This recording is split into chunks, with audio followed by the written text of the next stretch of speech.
I think the story of this game that people were tuning in to see was not a Broncos-Chargers game, but it was how Jared Stidham was going to do because of all the stuff that's gone down with Russell Wilson. It's very confrontational right now, and there's a lot of people that are Team Russ. And it's funny because these are the same people that recently were just trolling Russell Wilson all last season, making fun of him for this, making fun of him for that. So the world has been affected by the Russell Wilson benching. I feel bad for Rush. He even said he wanted to be here after the benching. They did a press conference in the locker room. He even said, he's like, I still want to be here and win championships. And then he said, if not here, somewhere else. But he still was including Denver in all that. I personally, if Russ isn't going to play for the Broncos, I wish him to have success wherever he goes if he moves on to another place. But here's the deal with the whole Russell Wilson thing. Sean Payton was hired to come fix the Denver Broncos. Now, when you really think about what that means, Sean Payton was hired by Greg Penner. And in that interview, even our general manager, George Payton, he wasn't even allowed in the room. And a lot of people said, whoa, maybe he's like treating him like the adults are talking, you know what I mean? Stay out of the room. And what Sean Payton really wanted was full power and control. And this Russell Wilson deal has gone so bad that everyone's saying George Payton's going to get fired. But here's the thing. He might not, because Sean knows that if he doesn't fire him, George knows that he owes Sean. So Sean would get more control because he would control George Payton as general manager. He would get more control and decide his players. But in that first interview process, he was hired $20+ million. The exact number wasn't even disclosed, to come fix the Denver Broncos. And you don't think they talked about Russell Wilson in this? I mean, of course they did. They're brand new to the job, and Russell Wilson, he gets this massive contract, like their second week on the job after buying the Broncos, and they just kind of rolled with it, and everyone felt good about it. And then they're like, shit, we need Sean Payton to come fix us. We run Walmart. We really need somebody like Sean Payton to be in full control here. And he's going to get that power. And with that power comes all of the responsibility for what happens from this point on.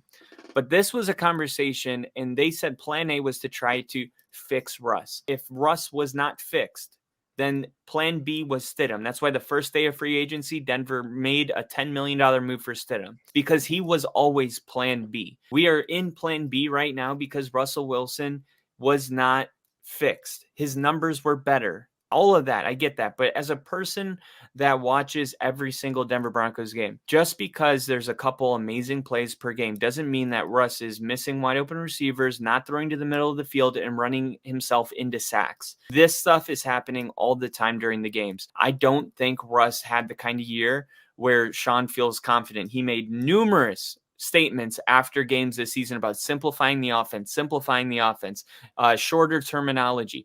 I think it got to a point where he was like, okay, I'm getting to a point where I can't run my offense. This quarterback is going to tarnish my legacy with the 7 plays I can call and the performance I'm getting. So I think that's what went into the move to Stidham. And people are saying, look, Stidham only had 16 points. It's like, the thing is you didn't notice a big difference with Stidham out there from Russell Wilson. And it was Stidham's first start as a Bronco. It should have been, whoa, like, this guy's got a lot of work to do, but it was just kind of like what we've been having all season. And nothing about yesterday felt different. We had one big deep ball per game. Like it felt exactly the same. Sean Payton doesn't believe that there's upside with Russell Wilson, whereas Stidham, we don't know what he is yet. So I wish Russ all the success, but to think Sean has not treated Russell Wilson right because he was screaming at him on the sideline, sure.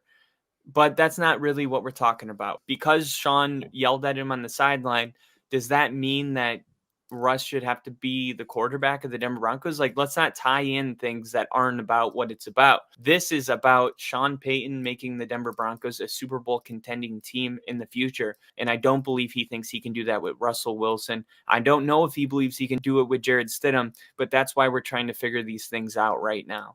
And if you feel like Russell Wilson had such a good year that you can't get on board with this, then I don't know what you're watching, because I want all my quarterbacks to work. Drew Lock, I'm the first person to be like, yeah, you're wrong about my team and my players, and here's why. I can't do that. I watched all the games. I can't with conviction say that Sean Payton made the wrong move. It's business, man. It was a business decision, and the business is brutal and it's rough. And like I said, I'm in the middle. I want Russ to go succeed somewhere else. My loyalty's with the Broncos. I'm not going to be so obsessed with this that I want us to either not play well or Stidham to not work out.